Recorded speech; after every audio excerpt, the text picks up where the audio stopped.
Hello there and welcome. Yes, we are Geeks assembled, and we have assembled here today to talk about a 1963 classic Alfred Hitchcock film. Yes, The Birds. The Birds. And let's see, is Beef Dad scared of the birds? Go ahead, Beef Dad. Bit annoyed by the occasional sparrow, but I wouldn't say I was scared of the birds. Yeah. Well, Tippi Hedren as Melanie, the socialite. She's perfect in this. She's brilliant. Susan Pleshette as Annie Hayworth, the school teacher. Great. Mitch Brenner, who is the reason why she goes to Bodega Bay, played by Rod Taylor, without his time machine, I might add. Yeah, it was supposedly the writing credits on this state Daphne du Maurier. Now, if anybody's ever read the Daphne du Maurier short story, this bears absolutely no resemblance to it at all. The only thing that they've used from this is birds attacking human beings. So basically, all it's done really is just take the idea and then run with it. Basically, run for almost 2 hours. I know that Alfred Hitchcock used to love to build up suspense, but on some of it he took just a little bit too long building it up. There's some absolutely magic and scary moments in it, yes. The man lying in the bedroom covered in blood with his eyes pecked out. Yeah, stuff of nightmares. But for me, the bit that always gave me the shivers was when Tippi Hedren is sitting outside the school and all the birds of the Corvine persuasion were all coming together on the school playground, on all those little structures in there. And that really was creepy. Really, really creepy. And then, of course, when the children came out and they ran down the road, the attack of the birds was pretty damn nasty. The other bit that wasn't quite so creepy, but it made me go, ooh, was right towards the it was at the very end of the film where Rod Taylor goes out of the house to get to the car, to get himself, his mother, his sister, and Tippi Hedren out. And the whole place is covered with birds of every persuasion. Every surface is smothered with birds. That was pretty creepy. Then, of course, there were some really good supporting actors and actresses. Jessica Tandy, multi-award winning, Oscar winner, as Lydia. Rod Taylor's mum was really good, considering she was given a bit of a psycho part to play. Mrs. Bundy, the ornithologist, who says, no, none of this is possible, none of this is going on, you're all misreading it, and you don't know what you're talking about, played by Ethel Griffiths. She was brilliant, because I think the whole idea of that woman is you wanted somebody in that you just wanted to smack. And believe me, you want to smack that woman. And of course, you got the drunk who quotes the Bible, and of course, they're all doomed according to him, and the end of the world is nigh. But no, there were some good performances, but I think it dragged in places. So for me, it gets an 8. An 8, thank you, Beef Dad. Now he's been dancing his way through the podcast at the moment. Let's go to Connor. Go ahead, Connor. Your comment below what you think of his dancing, by the way. Yeah, please do. Alfred Hitchcock is a legend of cinema, and he's really good at setting up the suspense. I think he's one of the best, if not the best, at doing it, and he's also one of the best directors of all time. And this film was brilliant. As Beef Dad said, it did drag in places, but overall I thought it was just a brilliant sort of suspenseful thriller, I'll call it. It's magnificent how you can make birds such malevolent, sort of creepy things that attack people. It's superb. The main cast were all brilliant. Can't really fault them. I think it didn't really reach my scare gore threshold. The bit with, as Beef Dad also said, with the guy laying on the bed covered in blood with his eyes pecked out was quite creepy, but not quite enough to scare me personally. But, you know, I imagine it scared many people watching it in the cinema at the time. As always, the special effects, a bit dated for the time, but compared to other films that I've seen from the time, it's mighty good. I think it's better than most. So it really, it doesn't really detract away from the story. Really good story. Overall, I'll have to give it an 8 out of 10. Another 8. Thank you, Connor. Now let's go over to Hull. Yes, to Lee Wilson himself. Go ahead, Lee. The birds. Everybody says, Alfred Hitchcock was a brilliant director, master of the suspense. And as everybody says up to now, that it does drag in places. I admit that it does drag in places. But once the story gets going, the birds start attacking, you can't take your eyes off the screen. It's very, very...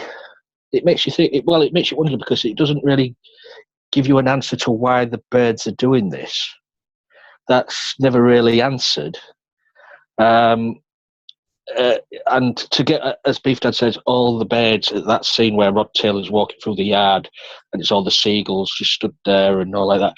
Just amazing how they did that. And also the scene, as with Beef Dad mentioned, with the kids running from the school.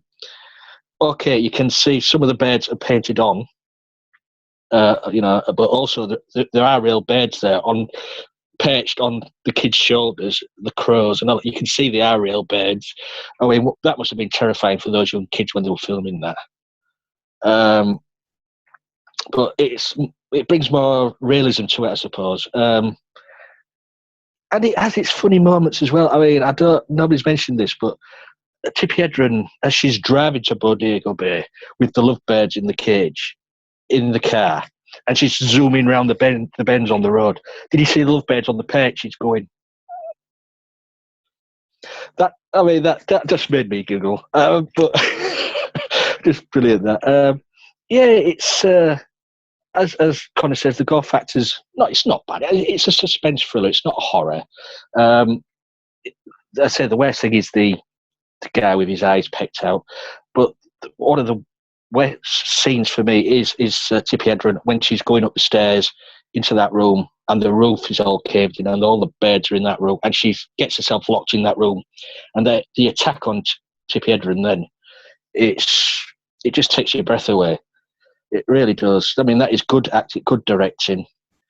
It is a classic. as I said, it drags a bit at the beginning, but for me, I don't know about you guys, it was such an abrupt ending. They get in the car and they're driving through the beds, and that was it. I mean, I've seen this quite a few times, but it's been a few years since I've watched it, and I totally forgot how it ended. And I was sat there this week thinking, "Oh, is that it?" So it was never explained why the birds was doing this, and then there was no explanation or conclusion for me personally at the end of this film. What happened to all these people? And also going back to the people what you'd like to slap, as Beef Dad said, in the restaurant, in the cafe, all these people what didn't believe them about the birds attacking the kids. And I mean, it's only a small fishing village. Don't they look out the window and see these birds in the sky attacking the school? The gulls attacking everybody else. So I was getting a bit annoyed at those people in the cafe. I was shouting at that woman, Mrs. Bundy? I was really shouting at her. As I say, she did need a slap, and so did all the other customers in that restaurant. But Hitchcock, one of his best. It's not his finest. He has done better, but it is a classic. So guess what? I'm giving it a 8. Another 8, and Lee's admitted that he shouts at the telly as well, which is rather interesting. It's the drink. It's the drink. Yeah. Let's go. You can blame the drink all you want. Let's go to Susan. Go ahead, Susan. What did you think about the birds? Well, I saw another one. This is another one that I saw in film school, and revisited it this week. Whoa, yeah, I was blown away. Kind of like the guy standing in a puddle of gasoline that's run all the way from one gas station or petrol station for you Englishmen, all the way across to the other kitty corner, to the other gas station, the other petrol station across the corner, and he's lights a cigarette, and then he throws the match down and he explodes. That's like me. That was like me watching this again. Intense, scary moments. The Tippi Hedren upstairs, was upstairs thinking, or whatever her name was, Melanie upstairs, freaked out that was, and then she's all traumatized and almost dead, and they carry her out to the car, and they're wading through birds, and then the birds start attacking, and then they drive, and that's intense. So yeah, the people definitely needed slaps or cold water poured on their heads, or somebody to go, shake them and go, look out the window. Yeah, that would be good. And the other thing was the convoluted relationship between mother and son was once again brought into the fore by Hitchcock. Hitchcock has got something, his whole thing is with, the mother-son relationship being so bizarre and convoluted. It's just weird. So that's always part of Hitchcock too. Hitchcock has also got the slow build-up, the long slow build-up to a really sort of dramatic end, and some pretty gruesome attack scenes that he's done, in Vertigo and Psycho, and this one too. gruesome attack scenes. I don't know. I'm kind of floored by Hitchcock. I think that he's got a great he had a great thing going. He really knew how to scare people and bring them into a place of dis-ease, of uncomfortableness, discomfort. Yeah, discomfort. There's the word, right? We knew we'd get there, Susie. Anyway, yeah. So that said, I think I'm going to give this one. I think I'll give this one an 8.5 because it's Hitchcock and it's brilliant, and it did the same thing again that did so long ago. So An 8.5. Thank you. So everybody seems to think the same. We've got lots of 8s and 8.5s. Well, now for me, I suppose I'm going to play devil's advocate here. I suppose I'm going to be the negative Nelly on this one because I found it a little bit boring. I'll admit I found it a little bit boring. I thought the first hour it was really boring. Yeah, you got some good scenes like where the man's got his eyes plucked out and things like that, and that's quite gruesome. And it's like, ugh, because there's no eyes there; it's just black eye sockets.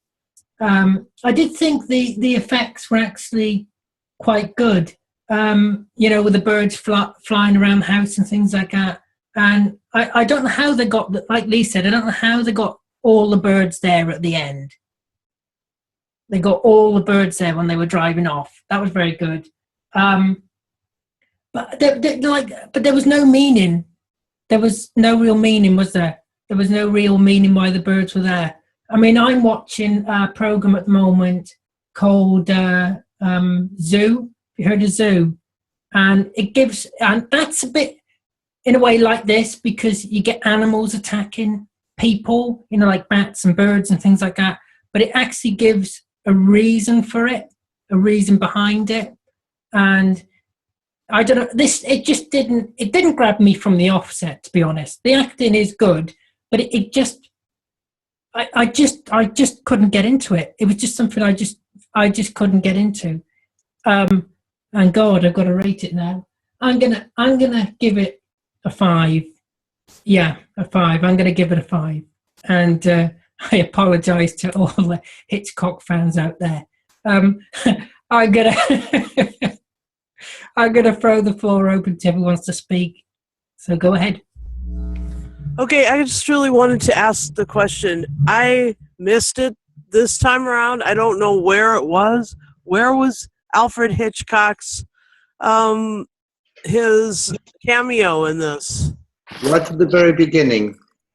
Right at the very beginning, he was the man with the 2 white dogs that walked out of the pet shop before Tippi Hedren went in to buy the birds. Oh. Dude! I missed it. Like, where's Wally in it?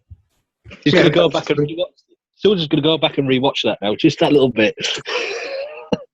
Well, that should be okay because it's right at the very beginning of the film. All right, good, thanks. And going back to what Susan said, I was thinking the same when the mother-son relationship in this movie. Hitchcock has got something in that he likes that sort of thing. I mean, going to Psycho and this. I don't know if it had some personal reasons why he always used to bring this sort of stuff into it. I don't know, but now Susan mentions it. Yeah, it's. I mean, Jessica Tandy, she was a brilliant actress. She was brilliant in this role as the overpowering mother. She was also brilliant in Driving Miss Daisy. That was just an awesome film she was in. But this one. She must have been similar in age to Tippi Hedren, roughly, or give or take 5-10 years. So, yeah, she was a little older. She was a little older. A little older, maybe 10 years old. Yeah. To play to play Rod Taylor's mother, which he was most probably, 5 or 10 years younger than her. Well, he's about 103, wasn't he? Yeah, it was awkward. That was an awkward casting choice, definitely, and it definitely added a bit of the dysfunction to their relationship. But Jessica Tandy was just brilliant in the role as Lydia. But for me, the only I'm sorry to say, Rod Taylor didn't really convince me in this movie. He's not one of my I mean, I've seen loads of his films, but he's not one of my all-time favorite actors. For me, I always see him as a B actor. You know what I mean? But he was always in these big budget movies, but he never reached the heights of many of his co-stars. But it was a good movie. Tippi Hedren, brilliant. Jessica Tandy, but the stars of the film was the birds. How they did all that. I mean, to answer Alan's question, how they got all those birds at the end of that, maybe they nailed the feet to the floor. I don't know. They hadn't invented super glue then. They must have riveted the feet, the bird's feet to the floor. I don't know. We're going to get complaints on this one now. Yeah, we don't support violence to animals or cruelty to animals. No, not at all. Look, of course, Jessica Tandy had worked with Hitchcock before, anyway. On Alfred Hitchcock Presents, the TV series, which ran from 56 to 58. And which is returning to TV, I hear. They're remaking something to do with it. Yeah. But, yeah. I think that a lot of it may have been special effects, birds, you know. Like our special effects here. I mean, you could tell that in the scenes, some of the birds were painted onto the film, but the close-ups with the kids running down the street, they did have crows on the backs, and you could see real crows when they were laid on the floor. They were real crows. You had one guy who was credited with being trainer of the birds, Ray Berwick, and John Bud Cardos, who is supposed to be a bird wrangler. So there were some real birds in there, definitely. There was a hell of a lot of real birds in there, and I tell you something, that must have been whoever did it for clearing up after the day's shooting. Poor bloke, yeah, poor bloke. Yeah, give him a medal. What's he trying to say? Bird poo. A bit of poo. Like Radagast Brown, you know, little boy, a bit of poo, bird on the head. Yeah, okay. I think to answer Lee's query about the mother and son relationship, I think it's because it's been scientifically proven that in order to become a psychopath, or of some description, a psychopath, you have to have a dysfunctional relationship with your mother. Because We're not mentioning any yet. We're not mentioning any names. Because she's the one that sort of is supposed to be closer to than your father. Is that's true? That's the whole point of human nature or something. I don't know, but I've heard that before, and I think that's what Alfred Hitchcock was trying to get at. And of course, you know that Tippi Hedren is Melanie Griffith's mother, don't you? Yeah. Now say that to Alan, because he don't know who Melanie Griffith is. She Melanie was a working girl with Harrison Ford. God damn, Harrison Ford. Yes, but yeah, she's. She had big hair in that movie. But Tippi Hedren went on after this movie to work, continuously with Alfred Hitchcock through the 60s. I mean, she was in Marnie and all the other stuff. Yeah, she also reckons he ruined her life. Well, I mean, one thing I didn't know about Jessica Tandy is she was actually born in England. Oh, really? Yeah, she's actually an English actress. Yeah, she spent most of her career in the United States, but she was actually born in Hackney in 1909. Well, Alfred Hitchcock was English as well, wasn't he? Yeah, Alfred Hitchcock was. Where was he born? Good evening. He was born in East London anyway, and yeah, it was East London that he was born in. He's got a waxwork in Matt and Two Swords in London as well. Yeah, Hasn't everyone? No, I haven't. No, I haven't either. You're No, I all haven't. getting behind them. It's a disgrace, isn't it? Connor, you just got to make it really big, and then you can have one. Make what really big? What really big? Be careful now. It.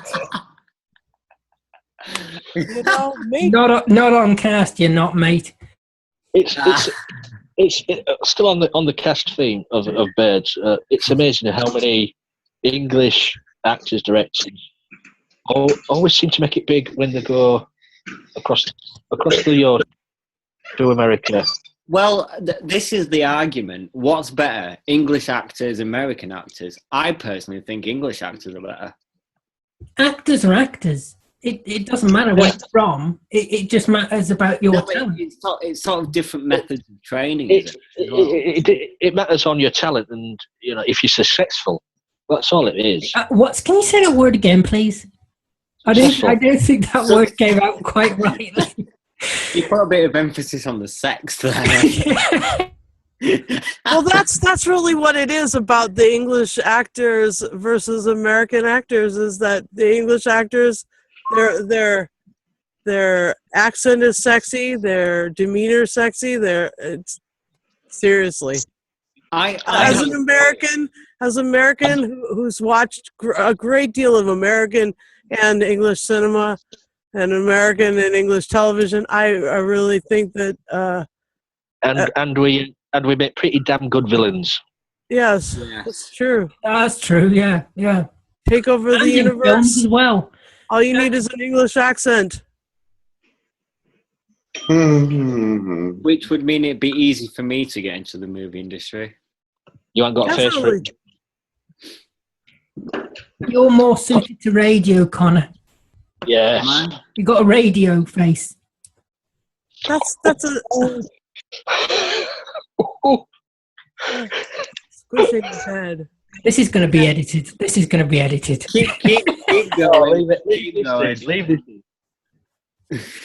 He was actually knighted. Who, Connor? Yes. No, Alfred Hitchcock. Alfred Hitchcock. Was it about a year before he died? Something Sorry? like a year. Wasn't it like something a year before he died? Yeah, I think so. Something like that. Yeah, I know it's quite late. Yeah, he died about 1980, 81-ish. Did he win any Oscars?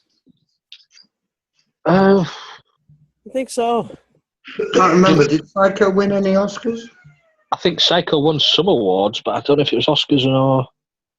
Must have done. Must have.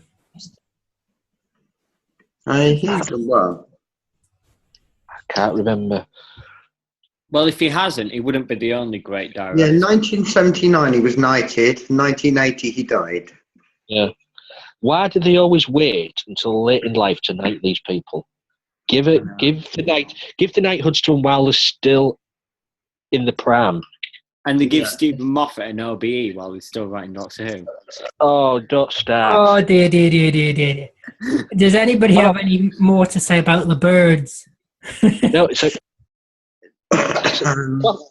classic Hitchcock. Not one of his finest, but it's still up there.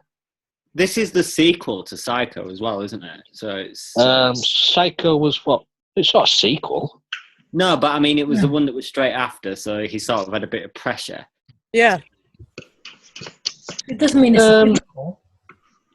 Yeah, but I mean, you know what I mean? It's the successor of Psycho. The very next movie that he made. Yeah, exactly. Oh, yeah, so you mean he didn't want it to flop? You know? Yeah, like he had a lot of pressure because Psycho was such a success too. I think for that alone, he did really well. with this film. But no, well, whatever Hitchcock touched turned to gold. Every movie was a success. This Birds, Psycho, Vertigo, Rear Window. What was the one? North by Northwest. Yes. Northwest. Frenzy. That To one. Catch a Thief. Yeah, everything he touched was a success. Torn Curtain. Yeah, Tomcat. 39 Steps. That was one of his earlier ones. Yeah. It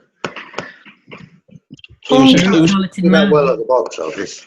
Yeah, he was just one of these successful directors. He knew if he was given a script, he knew it'd work. Yep. With the Hitchcock twist. Yep. Do you think we have any modern directors like that now? Yeah, one, Christopher Nolan. I knew he'd say that. I love Yeah. that. That guy's Yeah. Yeah. Well, we'll have to see that now he's stopped doing the man dressed as a bat. Oh, he does Batman, does he? Ah. He did Inception after Batman. Look at how big a success that was. Pretty good. Yeah. movie. Yeah. But Memento. there may be others too that we haven't seen yet. Yeah. There hasn't been anyone prolific as Alfred Hitchcock, I don't think, with the success. I used to think that Wes Craven would be, but Wes, Wes went through the darker side of horror. Yeah, this was more the lighter side. This was more suspense with Hitchcock.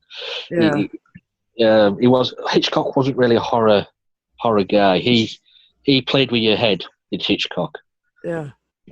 Well, I think that's the best sort of horror because play mind games with the audience instead of just like showing a bit of blood. Yeah, well, blood's easy to do and gore's easy to do, really, isn't it? Yeah, exactly. Gore, it's easy to do, but creating a horror movie without gore, more psychological, is far more disturbing, isn't it? Yeah, it's far more disturbing. Yeah, to create movies, and people are still talking about these movies 50 or so years later, like we are doing now.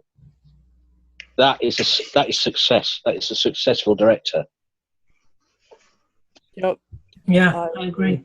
Anybody else have anything to add? Susan, were you going to say something? No, I just said, yeah, I agree. Okay. Anybody else have anything to add? Nope. No. Well, that's your lot. I'd like to thank everybody here for joining me. Yes, that includes Connor and Lee to a certain extent, but I won't go too far. I'd like to thank you for watching. Don't forget to tell us down below what you think of this film. The Birds. I can see what you're doing, Lee. The Birds, trying to distract me. Tell us below what you think of The Birds in the comment box below. And as always, look after yourself, take care, and we'll see you next time.